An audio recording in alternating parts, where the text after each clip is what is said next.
Sejam bem-vindos a mais um podcast. No episódio de hoje, nós queremos acolher as pessoas idosas e, para isso, nós trouxemos um parlamentar, um representante que luta pelos direitos dessas pessoas. Eu sou a doutora Francine Moreira. E eu sou a doutora Andréia Diniz. Bem-vindos todos ao Special Talk.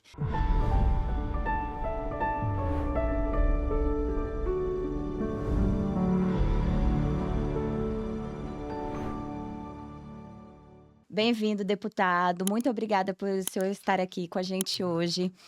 Eu sei que o senhor tem um trabalho muito expressivo na área da defesa da pessoa idosa. E eu gostaria que o senhor se apresentasse para a gente, falasse para a gente um pouquinho do seu trabalho lá na Assembleia. Olha, eu que agradeço, cumprimentar a doutora Andréia Diniz, doutora Francine. Satisfação estar aqui. Somos deputados eleitos no último pleito, né? Aqui exercendo o primeiro mandato na Assembleia Legislativa. A gente já vem de uma caminhada muito longa aí, legislativa na Câmara Federal e defensor, sim, dos direitos da pessoa idosa, da família, do ser humano, tá bom? Então, hoje eu sou uma pessoa que tem uma formação em Direito, mas me especializei nessa área da gerontologia para poder doar mais e apenas, como eu costumo me autodenominar, um cuidador de idosos. Que bacana, deputado. E o senhor protagonizou a criação da Comissão de Atenção à Pessoa Idosa. E acredito que é a primeira comissão desse tipo aqui que nós temos em Goiás. E como que o senhor avalia, né, esse marco? Qual que é a função da comissão? Como têm sido as suas atividades? Doutora Francine, a gente já na pré-campanha, eu já fiz um levantamento do perfil do trabalho que era feito na Assembleia Legislativa, mesmo nunca tendo estado lá, em defesa das pessoas idosas. O que acontece? Verifiquei que não havia uma comissão. Todo respeito, havia a comissão da criança, adolescente, deficiente, enfim, mas não havia. Então eu já fiz a proposição assim, que fui eleito, para a criação de uma comissão para avaliar os projetos específicos. Por quê? Os projetos eles circulam nas comissões temáticas. E se não tínhamos uma comissão da pessoa idosa, então toda proposição que versava sobre a política do idoso ia para diversas comissões de direitos humanos, enfim. Hoje, elas são centralizadas. Todo tema que envolve pessoa idosa passa por nossa avaliação e da equipe na comissão de atenção. Então, desde lá, nesses 2 anos e meio, nós desenvolvemos assim diversas atividades. Fóruns, campanhas, audiências públicas, homenagens, campanhas de rua, conscientização. Então, tanto que neste momento, agora, nesse Junho Violeta, a gente está desencadeando uma campanha de conscientização popular em relação à violência que sofre a pessoa idosa. E foi realizado o lançamento no terminal do Cruzeiro, ali em Aparecida de Goiânia. E hoje mesmo à tarde, colegas nossos, servidores, estarão nas ruas, entregando panfletos, conversando com as pessoas, atendendo, tentando minimizar ao máximo essa questão da violência contra a pessoa idosa. Então, eu avalio como extremamente positivo. Não existia, né? Isso, não, e isso é tão bacana. A gente estava até conversando um pouquinho ali nos bastidores, né? A tendência é da gente olhar muito para as crianças. Verdade. Até mesmo assim, quando nós trabalhamos no universo da deficiência, a gente vê muitas políticas para a criança autista, a criança na escola. Mas a gente tem que lembrar que as pessoas crescem, viram adolescentes, adultos envelhecem, e nós um dia também vamos estar nessa situação. E muito bacana, né? Essas iniciativas do senhor, esse olhar. Realmente, a gente precisava de alguém ali na Assembleia para poder despertar esse olhar para a pessoa idosa. E a senhora que é da área da saúde, que cuida da saúde, cuida do bem-estar, sabe muito bem que hoje envelhecimento não é sinal de doença, de incapacidade. Com certeza. Tudo depende do estilo de vida. Né? Com certeza. 70% da nossa fase do envelhecimento, que é a velhice, vai ser caracterizada, marcada pelo nosso estilo de vida. Com certeza. Então, um jovem, uma criança hoje que não tem prazer em viver, já tem sintomas de depressão, enfim, essa criança, como vai ser o envelhecimento? Um jovem hoje que se entrega para as drogas, a gente vai esperá-lo. Exatamente. E vamos esperar quando ele chegar na fase dita velhice, a partir então de 60 anos. Mas uma pessoa como nós, a senhora, que se cuidam, caminham, estão aqui no podcast. Não é verdade? Nossa, esse sorriso, essa alegria, a probabilidade de envelhecimento sadio. Quando chegarmos, eu já cheguei, tá? Então deve faltar uns 40 anos para chegar a 60. Mas quando chegar nessa fase, bem, vivendo, apresentando podcast, trabalhando na sua profissão bem mais experiente, participando daquilo que gosta, vivendo naquilo que gosta, não temos que ter medo de envelhecimento. Isso, porque envelhecer também não significa parar, né? De maneira alguma. Não é parar de fazer o que se quer. Porque quando a gente pensa, por exemplo, nessas políticas públicas, eu imagino que um entrave muito grande seja pensar a pessoa idosa como aquela que vai parar, que ela vai ser um peso para a sociedade, né? Eu estudo bastante envelhecimento e a gente fala de uma inversão da pirâmide, né? Lá para 2050, a população idosa vai ser maior do que a população economicamente ativa. Se a gente mantiver as aposentadorias ali com a idade de 60 anos, nós vamos ter uma inversão dessa pirâmide. Então, eu acredito que o senhor tenha realmente que, assim, matar um leão por dia ou mais do que um leão por Uma dia, leoa porque também, mas há leoa a gente deixa desafios. viva, né? Há desafios. Eu queria saber quais são esses desafios, os principais desafios, quando o senhor fala de propor uma política que vai influenciar, impactar diretamente nisso, né? Quem paga essa conta? Como que é? Como que a população reage quando o senhor diz, a população idosa tem direito a passagens, né, para se movimentar, a população idosa tem direito a vaga especial, a população idosa tem direitos, né? E ser essa pessoa que diz e levantar essa bandeira é difícil? É muito difícil. Eu sempre, nesses anos, eu costumo colocar em 3 grandes desafios, que todos estão assim debaixo de um chapéu, que é o preconceito. Com certeza. Então, a pergunta que a senhora falou assim, é pertinente, importantíssima. Quando a gente leva esses direitos para as pessoas e tenta mostrar que a pessoa idosa é um cidadão que está vivo, Sim. é um cidadão comum como qualquer outro. É muito comum a gente ouvir, mas já passou o tempo. Agora tem que dar vez aos outros, aos jovens, como se fosse uma competição etária. Exatamente. A fila, né? A fila. Eles que podem esperar furam a fila. Exatamente. Não é isso que Então, a gente muita escuta? competição. Não, já fizeram, já tiveram o seu tempo. Hoje, a juventude que tem que ter o seu emprego, todos têm o seu tempo etário. Mas essa oportunidade tem que ser para todos. Por exemplo, eu estou aqui, eu tenho 60 anos, eu estou aqui sendo entrevistado, eu exerço uma função. Não é porque eu tenho 60 anos que meu tempo passou e agora eu tenho que dar um espaço para o outro. Não, não. Todos têm as mesmas oportunidades, cada um na sua função. Esse é o primeiro grande desafio. O segundo grande desafio que a gente enfrenta agora no mercado de trabalho é exatamente manter a pessoa idosa com um olhar respeitoso no local de trabalho, né? A gente vive num mundo capitalista, pelo menos nosso país é um país capitalista. E eu sei que o capitalismo, eu sou capitalista também, como todos nós, a gente é a favor que a pessoa tenha a sua livre liberdade para construir, empreender, crescer, estudar. Isso é do ser humano, não tem como. Mas é claro que tem uma valorização do ativo, do eu, da produtividade, da força física. E, às vezes, a pessoa idosa, nesse quesito, fica um pouco afastada. Vem com uma já improdutiva. Vou até falar uma coisa aqui. Eu estive num seminário ano passado lá em Washington, Estados Unidos. Foi debatido muitas questões eleitorais. Em dado momento, eu levantei as mãos para participar e questionar diversas vezes. Falei assim, olha, para o mentor, né, o que estava ali como mediador, que era americano. Eu falei assim, nas eleições passadas, antes dessa era Trump, o Trump perdeu a eleição para o Biden porque ele desprezou muito, isso são estatísticas que vocês têm aqui nos Estados Unidos, ele desprezou muito o voto sênior. Implementou algumas políticas que isolou esse pessoal. Eles acabaram virando para o Biden porque ele tinha um discurso bem mais voltado. E a pergunta foi, como vocês vão fazer para recuperar esse voto sênior? Ele falou, não estamos pensando nisso não, porque nós temos o foco na juventude. E a palavra que ele disse foi a seguinte, não adianta você tentar investir no voto de uma pessoa que daqui a 20 anos vai estar viva. Os que eu ouvi, todos ouviram. Não tive mais perguntas. Então, é uma falha. Esse preconceito de achar que não vai mais, daqui a pouco via óbito. Não é isso que a gente está vendo.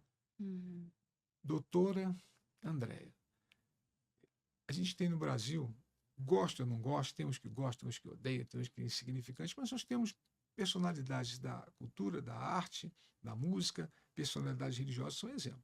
Eu uso muito o exemplo do Roberto Carlos. Gosto ou não gosto dele, mas está aí cantando, está viajando, quer viver, quer continuar mostrando sua arte. Então, é um exemplo muito claro de que a idade não limita a pessoa no seu talento. Com Não é certeza. verdade? Com certeza. Já imaginou? Uhum. A E senhora daqui a 10 anos vai estar muito mais experiente. com certeza. E com a graça de Deus, muito produtiva Muito ainda. produtivo. Então são os grandes preconceitos, mas aos poucos a gente vai vencendo. O que nós precisamos são de mais vozes. Uhum. Né? Os defensores dos direitos da pessoa idosa são aqueles que são vozes solitárias, muito poucos. Alguns parlamentares, grupos relacionados a essa política e mais nada. Então, por isso que eu parabenizo a senhora por esse podcast. Obrigada as duas, né? também. Dessa oportunidade de a gente falar, a pessoa idosa é um ser humano como qualquer outro. Com certeza, Apenas tem uma diferença de idade. com certeza. Exatamente. Ela torce pro Vila? Ou pro Goiás? Goiás Vila, Flamengo? Não, pro Atlético. Pro Atlético É. Goianiense? Dragão. Lá em casa, Tem um rubro-negro. E a lá em casa senhora? todo mundo é vila. Agora eu virei entrevistador. Esquece aí, Lá em casa esquece todo aí. mundo é vila. Vila? É. Então, torce pro Vila, né? Quando a senhora chegar aos 60 e vai chegar cheio de vida, a senhora vai continuar torcendo pro Vila, reclamando, sentindo as mesmas emoções. As emoções hoje estão meio devagar, né? Vamos voltar à nossa conversa. Então, Mas a gente mercado de acha bom trabalho, também, né? né? Porque uma das suas bandeiras também é o esporte, A né? gente sempre Então a associa. gente traz também. Há espaço. A seleção brasileira está disputando as Olimpíadas. Vamos resolver o problema? Trouxeram um treinador de 65 anos. Perfeito. Exatamente. Pronto, é isso que eu Maravilhoso. falo.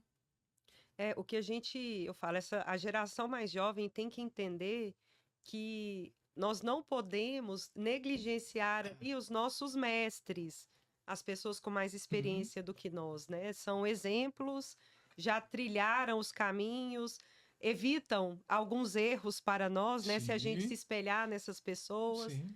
Mas eu vejo, quando a gente é jovem, a gente é tão cabeça dura, né? Não, e Depois que esse vai, tempo- às vezes valoriza tarde demais, né? E esse tempo também, ele passa muito rápido, né? Parece. E aí já se fala, por exemplo, que antigamente demorava-se, sei lá, 30 anos para passar uma geração. Hoje em dia já se acredita que crianças com 5 anos de diferença já nascem em uma nova geração. Uma nova geração. Porque o tempo, ele ganhou uma nova proporção, né? E a gente vive muito rápido e as pessoas não querem mais pensar em envelhecer.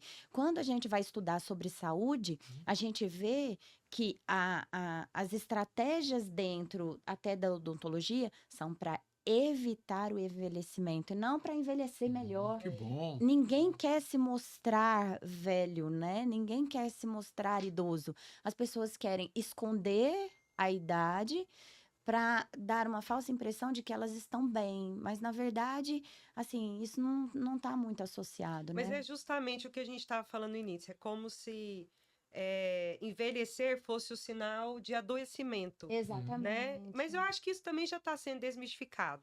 Porque a gente vê aí a população idosa, os 60 a mais, a gente, assim, é até difícil falar que é um idoso.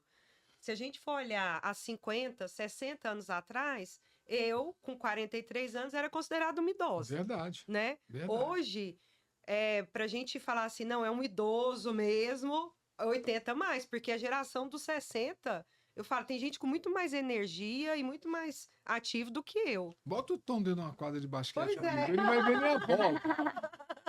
Pois é. Ele não vai encontrar a bola, né, Tom? Deputado, e outro projeto que o senhor criou foi a ouvidoria de proteção à pessoa idosa. Eu falo, uau, que coragem, né? Coragem. Aham. Coragem, porque ninguém quer receber reclamação, né?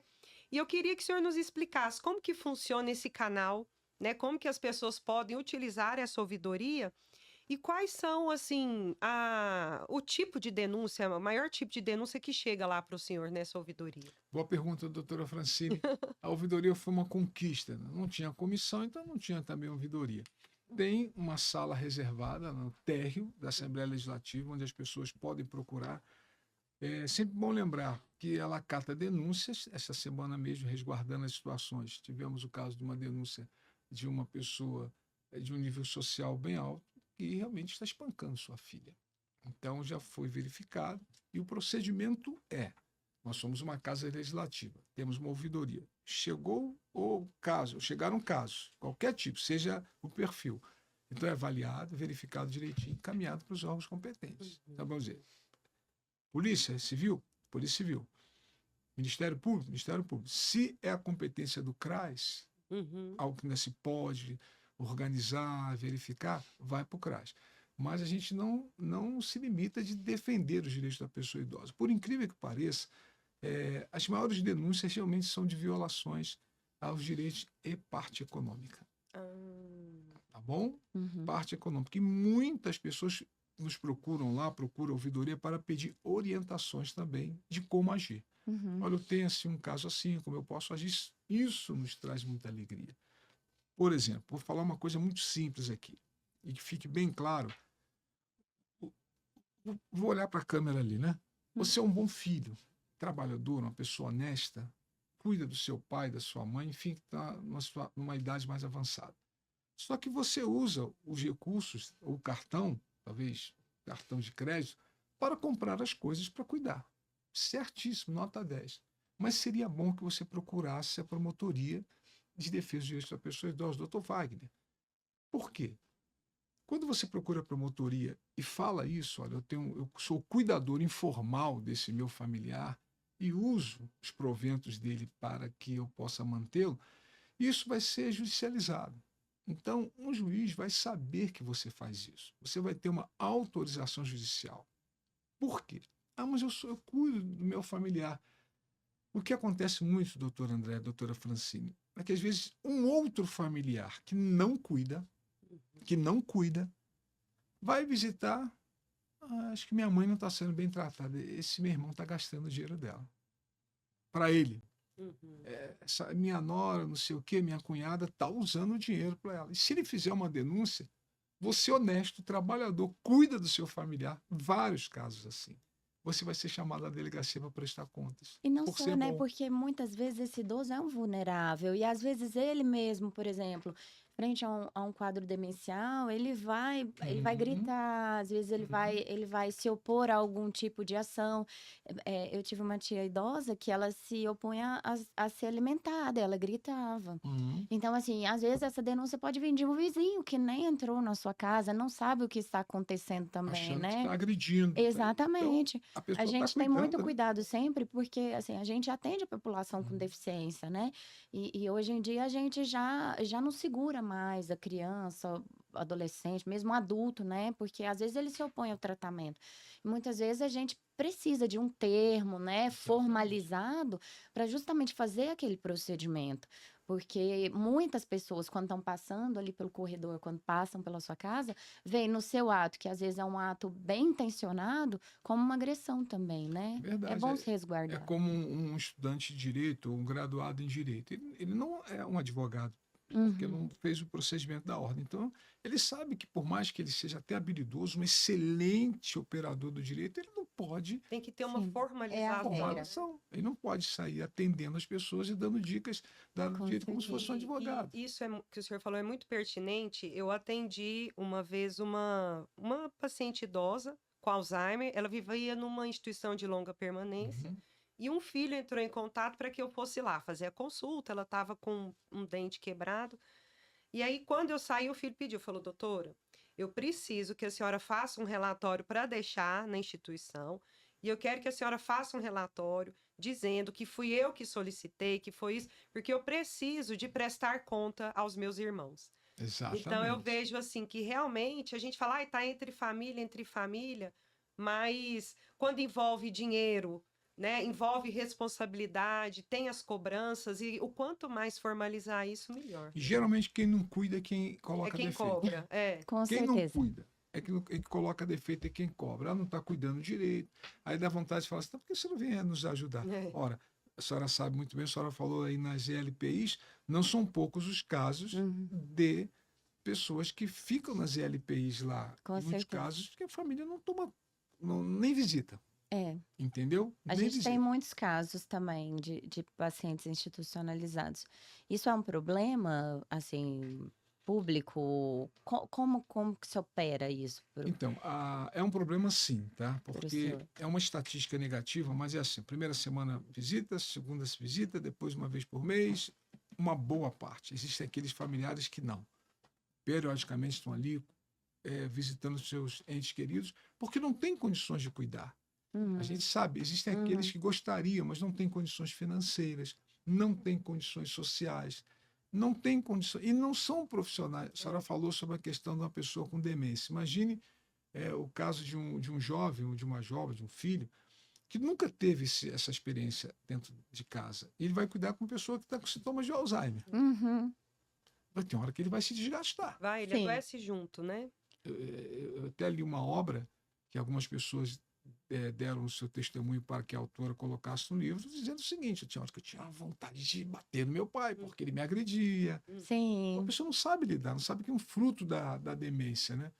Então, o que acontece? Imagina esse familiar que não sabe lidar com essa situação, ele vai se desgastar, Sim. é um problema. Hoje, doutor, a gente, dentro dessa política do envelhecimento, a gente, tanto o Ministério da Saúde, isso não é coisa brasileira, é internacional, tem que investir nos centros dias. Que Centro-dia. Aham. né? O intermediário entre o centro de convivência que o idoso está bem ativo, Uhum. e a LPI para a gente A evitar. instituição de longa permanência. Exatamente. Mas se a pessoa pode cuidar do seu familiar, cuide. Eu não tenho mais minha mãe. Ela morou com os meus irmãos solteiros até o falecimento. Faleceu com 84 anos. Então, o que acontece? Faleceu com a família. Uhum. Ótima No melhor costureira, lugar. Acolhida, né? acolhida. Sem abandono sem afetivo. abandono. Morte Agora, eu natural. acho assim, as ILPs também vieram para solucionar um ponto que existem ótimos filhos, mas tem aqueles que abandonam, Abandono. né? Então, eu acho que a gente tem que trazer aí também a importância de existir essas As ILPs. instituições, né? Uhum. Porque, Senão estariam infelizmente, na tem a rua. família, senão estariam na rua. Se não mortos dentro de casa, abandonados. Exatamente, né? Passando dificuldades. Então, eu acho que tem a importância também, né? Dessas Claro. instituições. Os profissionais que lá militam assim, a gente tem que tirar o chapéu. Desde os responsáveis, aqueles que são graduandos em áreas que são afins ao envelhecimento, direito, educação física, serviço social, Uhum. as áreas da medicina, nas quais as senhoras também Uhum. representam, psicologia, todas essas áreas. A gente tira o chapéu. Agora, seria interessante que tivéssemos uma atenção maior. Com Hoje certeza. nós só temos aqui, de uma alta qualidade, o VG. É. A fila de espera é E gigantesca. outra Com coisa que a certeza. gente vê, eu sou professora na Universidade Federal de Goiás e nós fizemos uma pesquisa multicentro. Tinha uma universidade da Alemanha, uma da Suíça e a nossa aqui da UFG. E nós entrevistamos cuidadores de idosos para ver o perfil dos cuidadores de idosos. E o que nós observamos? Lá fora, cuidar de idoso é uma profissão. As pessoas se capacitam, elas se preparam. Aqui no Brasil, geralmente são assim, é um técnico de enfermagem que sente que tem uma vocação para cuidar de idoso, né? Não existe um preparo, uma formação específica. E o que a gente percebe? Esses profissionais, existe uma rotatividade muito grande. Por quê? Porque ele cansa, ele se esgota, ele não tem o preparo, né? Ele não tem o preparo mesmo técnico, às vezes, para lidar, o conhecimento das demências, né? Para saber o que esperar daquele paciente. Então, a gente vê que no Brasil a gente ainda está engatinhando mesmo no cuidado da pessoa idosa, né? Ainda precisamos avançar muito aí nessas políticas, E né, Com esse deputada? certeza. estudo, e esse estudo era sobre cuidadores formais, você fala, né? A gente... Cuidadores formais. Não, por exemplo, se um familiar assume o cuidado... Não, a gente avaliava todos os cuidadores. E o que nós identificamos no Brasil? Que a maioria no Brasil são informais. Bom. São informais, E mas os geralmente formais não é têm uma, preparo. geralmente alguém É alguém da E família. geralmente uma mulher. A mulher. Não, o perfil é feminino. Geralmente alguém da família ou um funcionário que já era da casa e que já estava acostumado com a pessoa e fica lá e vira o cuidador também. A gente tem algumas agências que hoje oferecem curso de formação para Sim. cuidadores de pessoas idosas, mas são muito poucas, e as pessoas geralmente não conhecem. Então, as senhoras já estão convidadas, as duas doutoras, para a nossa próxima audiência pública, que Ótimo, seria bacana. 18 Tom. agora, Aham. estava marcada, O tema é esse, cuidando de quem cuida. Uhum. E seria 18 agora, mas nós acabamos esquecendo o feriado. Uhum. Então, eu Ah, já cancelei ontem, né, durante a reunião da comissão, eu cancelei e vamos ver uma nova data após esse período agora. aham. E o título, o tema é esse, cuidando de quem cuida. Eu gostaria de tê-las lá exatamente para Estaremos lá falar isso, Sim, sempre, com o maior sim. prazer. Estaremos lá. tá E bom? falando de datas, né? Nós estamos no Junho Violeta. Vamos falar do Junho Violeta. O que é o Junho Violeta? Eu sei que atualmente é a menina dos seus olhos, né? Estamos focados no Junho Violeta, então vamos falar dele. Doutor André, Junho Violeta é o mês, né, instituído pela Organização das Nações Unidas, não é nada nosso, os organismos Uhum. internacionais, de enfrentamento à violência contra a pessoa idosa. Então, em todo mundo se comemora o Junho Violeta. É importante essa conscientização. Eu ontem lancei uma campanha, nós temos que ter um ano violeta, porque o mês passa, mas a violência continua. É. E é assim a menina dos nossos olhos, porque é uma oportunidade que a gente tem de ir às ruas. Os nossos servidores, alguns estão nas ruas. Hoje à tarde vai ter movimento também, a partir de 1h30. Eu não estarei presente devido ao trabalho na Assembleia Legislativa, de conscientização para levar as pessoas que violência contra a pessoa idosa, desculpa abrir um parênteses, quando a gente fala de violência, vem logo no nosso imaginário violência física. É Uhum. qualquer tipo de ação ou omissão. Uhum. Então, se eu sou o responsável por uma pessoa idosa que já não consegue mais desenvolver suas atividades diárias, e eu sou responsável pelo medicamento dela ali, organizadinho, dentro da prescrição médica, se eu não faço isso, é uma violência. É. Se eu violo o direito da pessoa idosa de ter a sua vaga nas filas que são privativas, ou prioridade, ela tem prioridade, é um tipo de violência. Se eu maltrato psicologicamente, é um tipo de violência. Se eu negligencio, se eu abandono, maus tratos, é qualquer tipo de coisa que traga sofrimento ou dor.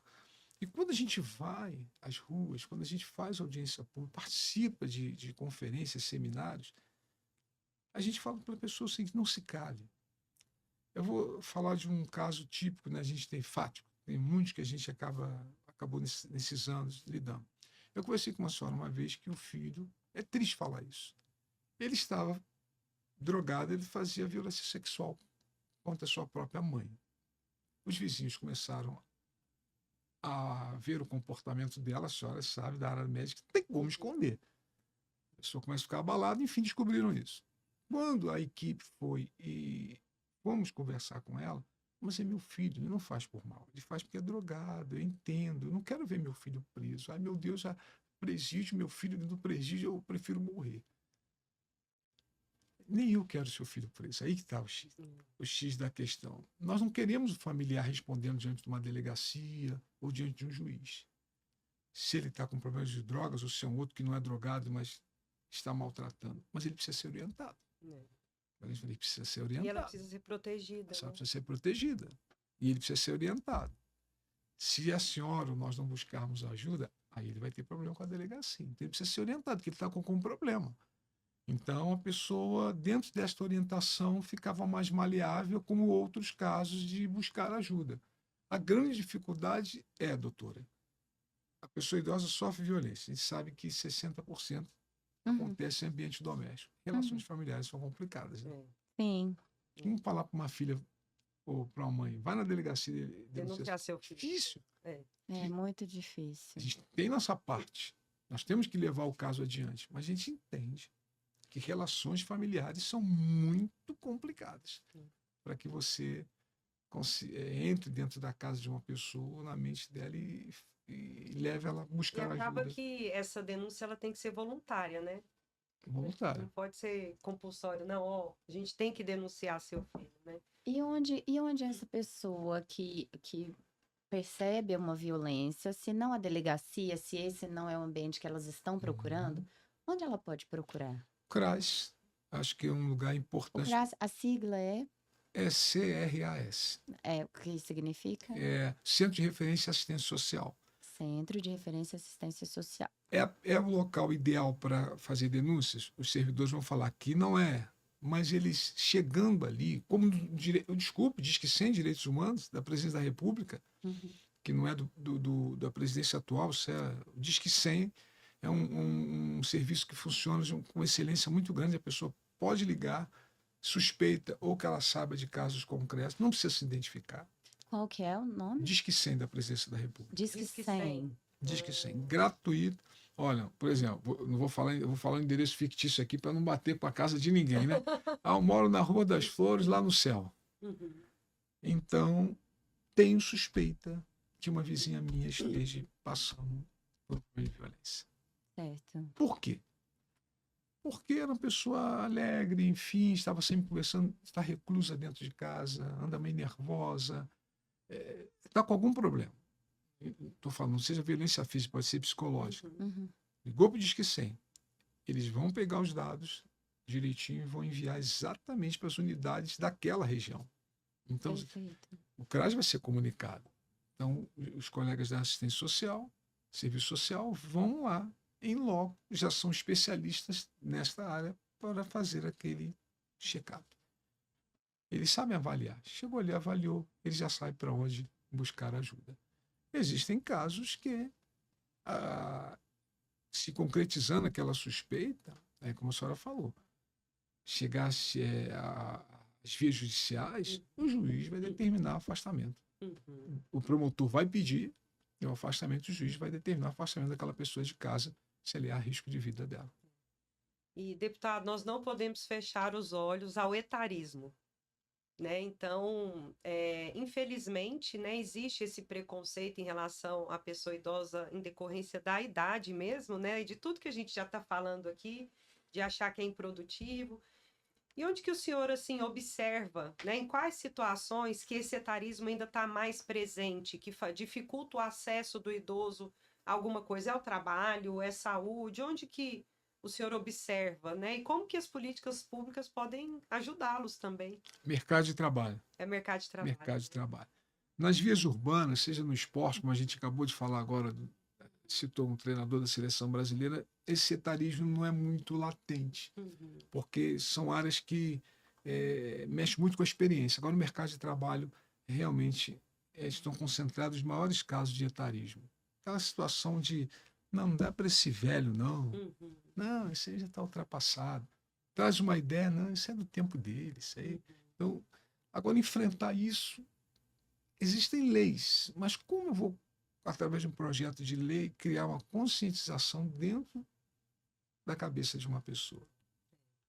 É por isso que eu prezo pela educação. Educação, conscientização, ensino, palestras, seminários que deveriam alcançar as instituições de ensino superior que formam os doutores, a escola desde o ensino fundamental. A criança tem uma facilidade muito grande de assimilar as coisas, de respeito às pessoas idosas. Dentro das empresas, deveria ter grupos ocupacionais que levassem isso para os servidores, desse relacionamento, esse respeito com o trabalhador sênior. Muito difícil enfrentar o etarismo. As pessoas vão dizer que não existe. Não existe. E em relação à vida pública, né? O senhor mesmo falou que já chegou ali, né? E qual que é a importância, né, de nós termos, né, que a gente vê que além de os aspectos jurídicos, os direitos, assistência à saúde, a importância de termos os representantes da pessoa idosa, né? O que motivou o senhor, né? Que o senhor fala, não, eu já cheguei, né, aos 60, eu levantei essa bandeira, então fala para nós a importância de termos pessoas públicas para lutar aí em defesa das pessoas idosas. Essencial. Tá? Nossa luta aí em defesa das pessoas idosas começou lá uns 17 anos atrás. É uma coisa, eu sou um defensor do ser humano. Eu acho que o ser humano merece respeito. Cada um na sua característica, mas a senhora merece o respeito como ser humano, como profissional, enfim, como mulher. Então eu vejo que eu tenho essa... É uma coisa que vem nosso, vem de Deus, vem de família. Tem esse respeito pelas pessoas. É difícil ficar criando críticas ao ser humano sem entender o porquê que a pessoa age daquela forma. Então, um fato mais característico, quando eu fazia trabalho de visita, aí aos 26 anos, em hospitais, para qualquer pessoa. E entrei na enfermaria onde tinha uma pessoa idosa. Quando tocou aquele sinal, sempre falo isso, 5 da tarde, a gente tem que se ausentar do hospital. E eu falei, olha, eu tô indo embora. Os outros colegas estavam ali, e quando eu saí, uma delas segurou no meu braço, assim, firme, falou, não vai não. Eu falei, tem que ir, porque agora os enfermeiros têm que fazer o trabalho. Ela, não vai não, porque eu tô aqui já há 2 semanas e ninguém da minha família veio me visitar. Ai, Então, que dor. É. eu fui conversando com ela direitinho, mas, olha, eu volto na próxima semana para visitar a senhora. Aquilo ficou na minha mente. Eu nunca imaginaria que poderia estar trabalhando na área política. Uhum. Nesse meio, depois de me tornar, entrar para a área política, para a área pública, e eleito a primeira vez, eu comecei a desenvolver esse trabalho de defesa da pessoa idosa desde os seus 17 anos, né? Agora, a senhora falou sobre a importância. Posso rapidamente, Lógico, Claro, 2 minutos, deve. posso fazer assim Merchan. fazer um passeio assim? sim, por favor. Lá no dia de 1970, 60, 70, as mulheres eram muito marginalizadas que trabalhavam fora, não era comum, né? Era, Uhum, geralmente sim. professora, enfermeira eram as profissões mais características das mulheres, aquele preconceito que havia. Uhum, A partir do momento que as mulheres entraram no mercado de trabalho e foram galgando suas profissões, esse preconceito praticamente foi lá embaixo. E graças a uhum. Deus hoje as senhoras estão no lugar que merecem, e tomando Graças a Deus. conta de tudo, e graças a Deus por isso, pelo talento. Muita luta também. Luta, na é verdade. Violência contra a mulher existe, mas Existe. quando foi sancionada a Lei Maria da Penha, conseguiu reverter em muitos quadros e punir os agressores. As mulheres hoje, na parte política, alcançam uma expressividade e têm seus direitos respeitados e debatidos, porque nós temos mais representantes femininos. Com Ainda certeza. num nível muito baixo. A Assembleia Legislativa são 4 deputados entre 41 homens. Eita, muito pouco, gostaria que fosse 50. Então, quando nós temos pessoas que defendem a causa da pessoa idosa, eu não sou o único, tá? E temos pessoas também acima de 60 anos que se colocam dentro de um pleito legislativo, isso é bom, porque a Uhum. pessoa passa a ser mais representada. A gente fala isso sobre a pessoa com deficiência, né? A partir do momento que a pessoa com deficiência, ela começou a ser ativa, Uhum. né? Na execução mesmo, né? Das leis, em pensar essas leis, as leis começaram a acolher melhor essas Melhor. pessoas, né? Há uma conscientização. A Uhum, senhora sabe disso. Existem dados, por exemplo, eu uso muito a questão das delegacias, as DEANs, delegacias da mulher e a Lei Maria da uhum, Penha, que às vezes uma mulher chegava a uma delegacia, quando chegava, sobre ameaças do agressor, e isso é fato. Eu quero fazer aqui um boletim de ocorrência porque eu estou sendo agredida, ameaçada pelo meu companheiro. uhum, Era comum daquele agente de polícia começar. Mas por que ele fez isso? uhum. Mas a Não, não é senhora falou crime, alguma Quase né? coisa? Muitas culpando a vezes. vítima, quase invertendo a A situação, né? vítima, E às vezes eles incentivavam a não A não prestar uma. denunciar, né? só não quer voltar a Aquele. conversar. Isso aconteceu com. Isso. Quase que tentando falar assim: você não foi culpada, não? É. Hoje nós temos agente de delegacia, chegou lá, a delegada fala: deixa comigo que eu vou resolver. Pronto, de mulher para mulher. Não tem meios termos. E isso avançou muito. Muito, muito, muito. Se a gente tem representantes que militam nessa área do envelhecimento, ou pessoas que gostam, ou sejam também acima de 60 anos, os direitos das pessoas idosas vão ser mais respeitados. Mas pelo que o senhor disse, o senhor ainda não era um idoso quando começou a trabalhar Não. com a população idosa. Quem foi sua inspiração? Uhum. E agora, hein?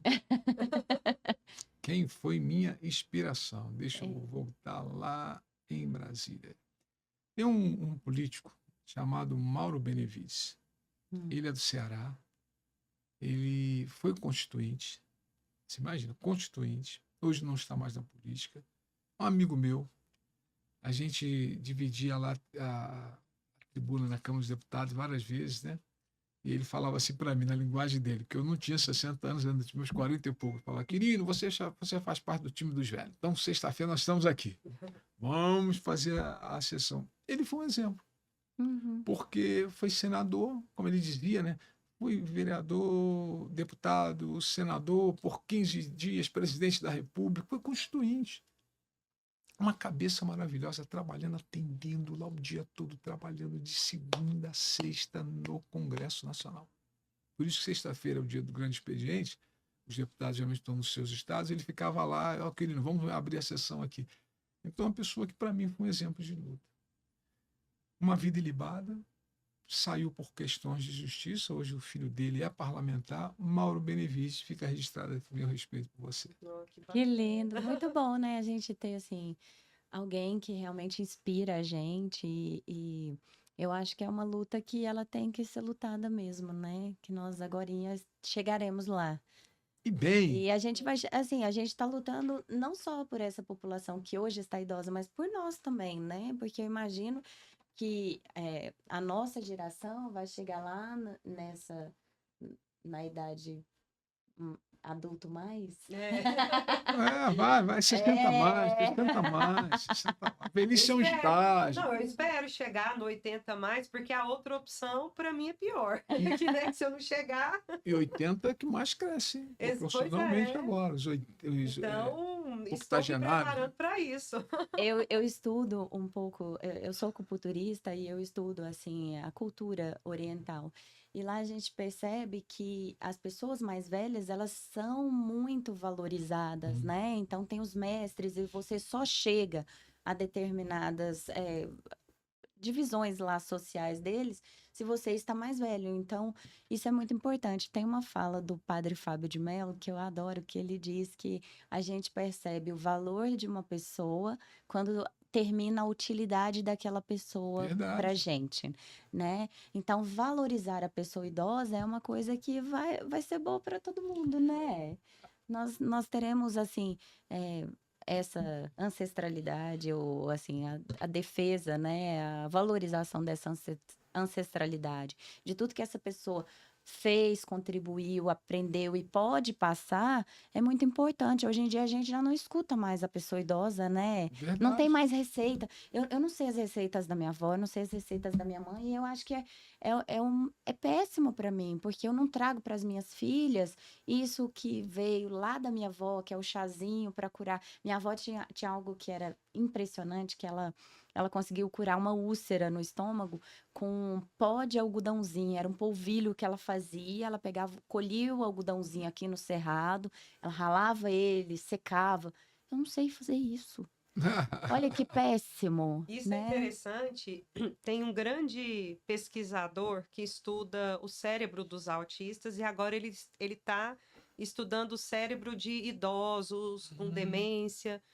E ele fez uma parceria com um grupo de pesquisa da Amazônia para eles visitarem os índios, né, para recorrer a essas receitas antigas para ver o que a gente pode fazer para envelhecer menos. Por quê? Porque os indígenas envelhecem com mais saúde, né, tem menos índice de demência na comunidade indígena. Então eu vejo assim, de certa forma, a gente avançou muito em tecnologia, em ciência.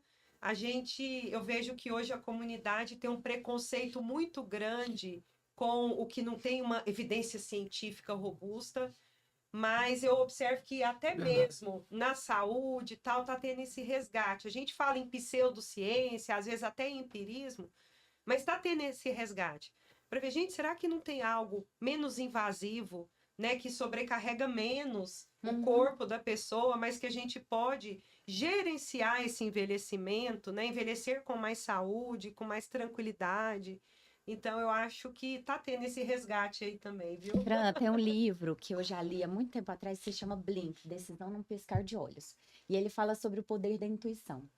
E tem uma parte do livro que eu acho fantástica, porque ele fala muito da intuição de guerra, mas ele fala também que populações lá atrás, eles fizeram um mapeamento do oceano. Através do voo dos pássaros, do vento, das sombras que faziam na água. E que só hoje, com a tecnologia de hoje, conseguiu-se fazer o mapeamento dessa região onde tinha sido mapeada por esses povos originários. E que as descrições, o mapa feito antigamente, ele era muito Exatamente. preciso. Era muito preciso. Então, só hoje a tecnologia conseguiu chegar onde a nossa intuição, onde a nossa leitura da natureza, onde o nosso chazinho chegou já lá atrás sem esse conhecimento, né? Os antigos, Então, os indígenas, meu Deus do isso. céu, eles têm uma percepção que a gente não tem. E como os grandes navegadores, né? Uhum. A senhora falou em relação a. Acho que a senhora comentou agora não sei se foi uma das. Fomos nós duas aqui. Trocar para. Ai, duas. Gêmeas. São gêmeos, né? Mas, assim, voltando à questão até dessa interação. Sim, o mundo está evoluindo. Uhum. As tecnologias, natural. As pessoas idosas precisam dos jovens, isso que eu ia falar, interação intergeracional. Elas precisam dos mais jovens para essas experiências, para que possam fazer adequá-las um pouco mais, essas mudanças que são cada dia uma coisa nova. Elas precisam disso. Não são, não é da fase delas, da época da juventude, não havia essa tecnologia, esse avanço. E, ao mesmo tempo, a pessoa de mais idade pode contribuir com suas experiências. Então, o mundo é para todos. Dá para conviver juntos. Um absorvendo a experiência, o outro ensinando a lidar com as novas tecnologias, os novos avanços, para que ninguém seja um analfabeto digital. Isso é importante para a pessoa idosa. Lógico, Então, eu importantíssimo. prego a união. Eu cheguei para o meu sobrinho esses dias, ele está passando os dias comigo lá em casa, eu falei assim, rapaz, você é professor de violão, é músico, eu quero aprender a tocar violão, tá? Aí, não, eu falei, mas eu falei, eu não sei se eu aprendo, mas não. Ele disse, eu vou aprender, tio, eu vou trazer um violão para o senhor, rapidamente você vai aprender as novas tecnologias aqui, é fácil, é coisa... Então, eu estou falando de violão, uma coisa simples, porque ele toca, mas o jovem que mexe com a tecnologia, todos Com o esses celular, o WhatsApp, né? Às Sim. vezes é uma dificuldade para uma pessoa idosa. Mandar um arquivo que para a gente parece uma coisa muito simples. Automática, né? Nós gente desenvolvemos tem- um curso básico em parceria com uma instituição de ensino superior lá no Distrito Federal, uns anos atrás, básico para pessoas idosas. Abrimos o curso. Acabaram as vagas e ficaram as vagas de fora, o DF, na época eu morava lá. E resultado, quando a gente foi ver o perfil das pessoas, 80% eram pessoas formadas, que já estavam aposentadas, um curso superior, mas não tinham a tecnologia. Assim, não são ignorantes. De maneira né? alguma. Não aprendi Mas porque eu não sei que- mexer. Aham. Todos, professores, uns até foram professores da própria o ensino da entidade. Eu estou voltando aqui, que bacana. Que legal. Mas interessante, ouvi muita reportagem sobre isso, foi uma delas. Eu falei assim, o que a senhora aprendeu aí? Acabei com esse negócio de carta para minha filha agora, quer ver? Entrou lá no celular, na internet, jogou na tela, ligou para a Quase pedi filha. pro ChatGPT. Olha, vou filha. digitar uma cara. A filha dela morava na Espanha, eu lembro. Ela, ô filha, tô aqui, oi mãe, tudo bem, tô aqui na aula. Eu falei, agora não vai ficar tomando conta da vida da filha, não, né? Tá mais fácil só numa tela. É isso aí. E outra coisa que assim a gente tem como exemplo, é um exemplo bíblico, Uhum. personagem bíblico, que isso também chama muita atenção. Abraão. Abraão é o pai da nação judaica. E vamos dizer assim, Israel é o que é hoje. Potência, país considerado mais inteligente do mundo, né? Os prêmios Nobel, Israel leva quase tudo. Mas esse homem foi chamado com 75 anos no meio do deserto. Uhum. 75 anos no meio do deserto. Para construir uma nação que hoje é o foco das atenções do mundo todo. Todo dia você vai ouvir falar, todos nós vamos falar de Israel. Então, imagina, um homem de 75 anos saindo pelo deserto para construir uma nação que hoje ele talvez não imaginaria que seria uma das nações mais poderosas da face da Terra. É isso aí, é só querer. Deu oportunidade, deu chance, acreditou na pessoa, dê chance dela mostrar até o momento que ela fala, não dá mais. Ela decide, né? Ela A decide. decisão é dela. Um dos 5 princípios da Organização das Unidas para a Pessoa Idosa. Independência. A pessoa vai decidir o que ela quer até o momento que ela acha que não pode mais. Exato. Deputado, nós ficaríamos aqui horas conversando com o senhor. Obrigada por dispor um pouquinho do seu tempo, né? A gente não imagina como é a agenda e como que faz para as pessoas encontrarem o deputado Ricardo Quirino. Muito fácil. Se não me encontrar na rua, no self-service, Se eu não estiver né, panfletando. numa jantinha, mas lá na Assembleia Legislativa vai nos encontrar. A gente está ali, às vezes, segunda-feira, geralmente eu tiro o dia para fazer visitas, mas a equipe está lá. Terça-feira a gente está lá, sessões à tarde, quarta-feira, quinta-feira pela manhã, e quando marcamos Reuniões às sextas-feiras. Hoje eu estarei lá à tarde na sessão legislativa. E lá no entorno do Distrito Federal nós temos um escritório que fica na rua Benjamin Roriz, quadra 33, atrás da Prefeitura e da Câmara Municipal. Temos uma representação parlamentar lá para atender as pessoas. É muito fácil. E na É rede ótimo. social? Na rede social, Ricardo Quirino 10. Ai. Que maravilha. Eu vi que o senhor trouxe um livro. O que é Sim, esse sim. livro? Esse livro aqui é apenas uma primeira edição dos fóruns legislativos que nós criamos, uma das políticas que criamos lá dentro da Assembleia Legislativa. Nós estamos na 10ª edição, foi realizada há mais ou menos um mês atrás na Unigoiás, ali em Trindade. Maravilha. Para alunos de diversos cursos de graduação, realmente foi um sucesso. Fala um pouquinho do que nós pensamos em relação ao envelhecimento. Deputado, foi um prazer. E eu acho tão impressionante, porque eu trago as pessoas aqui e aí eu fico vendo como eles são calmos, né? A gente tem uma urgência de tanta coisa. E ele diz tudo tão pausadamente, tão assim. Eu acho que toca, né? Toca realmente o coração. Eu acho que toca a gente num ponto que é muito importante. Então, eu queria te agradecer. Como a Francine disse, a agenda é sempre cheia, né? Então, ele ficou. A gente não mostrou ele ainda, mas nós vamos mostrar. Tom, Porque ele falou assim: eu não tenho uma agenda. Aí eu falei: então tá, então não sei se vai dar pra gente fazer, porque esses são os últimos podcasts. Mas ele é incrível, né? Tom é uma pessoa Ele é uma pessoa diferenciada. maravilhosa, mesmo por telefone, uma pessoa É, assim, Tom. muito querida, e eu acho que o senhor tá cercado dessas pessoas, Ele e tem isso um faz a tom. diferença. É. Isso faz a diferença, né? Quando a gente se cerca de pessoas que são competentes e que são amorosas naquilo que fazem, isso é importante para trazer também essa humanidade para o nosso trabalho, né? A gente também faz isso, né, Fran? A gente sempre fala que é mais importante do que nós fazermos o trabalho é ter uma equipe que esteja alinhada com a gente. E eu acho que isso o senhor tem também. Parabéns. Eu agradeço a satisfação de estar aqui. Sempre precisar, estaremos aqui para falar de temas, principalmente relacionados ao envelhecimento. Eu vou lançar aqui, tá bom? Olha só. Podcast com a doutora Francine e a doutora Andréa Diniz. Você nunca viu, mas você sempre quis. Ótimo. E nós queremos agradecer a vocês que nos acompanharam em mais um episódio do Special Talk. Se inscreva no nosso canal, clica no sininho para receber as notificações, curta, compartilhe. Te espero no próximo. Até mais. Esse foi o Special Talk de hoje. Muito obrigada a todos e até o próximo. Tchau, tchau.